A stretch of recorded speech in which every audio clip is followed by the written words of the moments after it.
Hey there tech fans, Rick here again with a quick review of the brand new DJI Action 3 camera.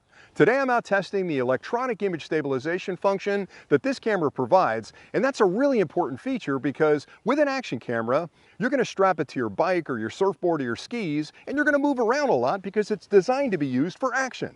And the challenge is the camera has to do its best to stabilize that footage, so when you're watching it, it's not like you're in a blender and the thing's shaking all over. And DJI has introduced a lot of very sophisticated stabilization techniques in this camera, and they offer 3 different settings: Rock Steady, Rock Steady Plus. Both of those do a real good job of stabilizing the footage in front of the camera and making sure that you've got as smooth a footage as possible. They also offer another mode called Horizon Steady, which does its darndest to keep the horizon level no matter what you're doing. So if you're coming down the side of a ski slope or you're in a big wave, it's going to try and level out that footage for you. Now, I'm going to run a couple of different tests. I'm on a really well-paved road right now, so it's not going to really be testing it a lot, but I'm going to take it to a park near me that I know has a really ruddy road, and I'm going to drive down that road at speed and let the car bounce around like crazy, and we'll see what the footage looks like. So stay tuned. I'll do a little driving around here first, just to kind of set the stage, then I'll head over to the park and we'll really put it through its paces.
So I think you'll agree that footage was phenomenal, but it was really hard to tell how much of an impact the stabilization had on the footage because the roads were incredibly smooth, so it wasn't really a test of how well the stabilization could help to keep that picture rock solid. Now, I'm in a park near my home, and this road is incredibly bumpy. So I'm going to drive it 3 times. The first time I won't have any stabilization turned on.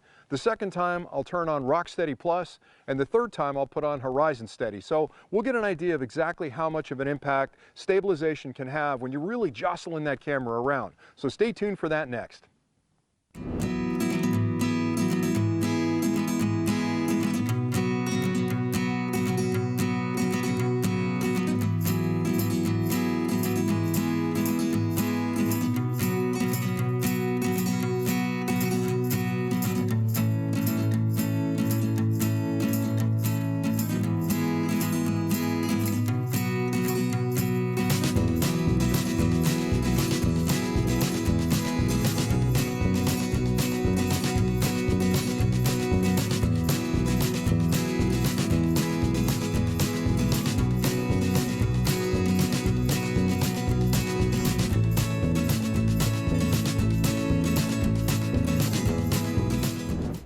I hope those examples were helpful in showing you how the updated electronic image stabilization that DJI has designed into the brand new Action 3 camera can really help to deliver some buttery smooth footage. Now, to be fair, that first set of clips, I was driving on a pretty smooth road, but the camera was still juggling around a lot in the frame on the front of the hood. The minute I turned on the Rock Steady mode, everything smoothed out. But when I got out here to the park, I'm driving on a road that's got potholes and ruts and branches, all kinds of things. The car's bouncing all over the place and the camera's juggling like crazy. I turned on Rock Steady Plus, everything smoothed out. And I can already imagine careening down the side of a mountain and turning on Horizon Steady, and no matter what I do when I'm in those skis, I'm trying to catch my balance, it's going to keep that footage perfectly level. I think both of those are absolutely amazing. And you have to remember, there's no gimbal involved. It's all done through electronics. The camera has to anticipate how the thing is moving and counteract that by moving the image around electronically. It's just an amazing piece of technology. Anyway, I think it's a great feature. If you're looking for an action camera, you absolutely want to have one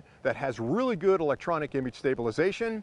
And I think the Action 3 has really nailed it with this latest version. So that's all I had for today. Hopefully you found this review helpful. I love talking about this kind of technology. So thanks an awful lot for watching. And until next time, stay nerdy.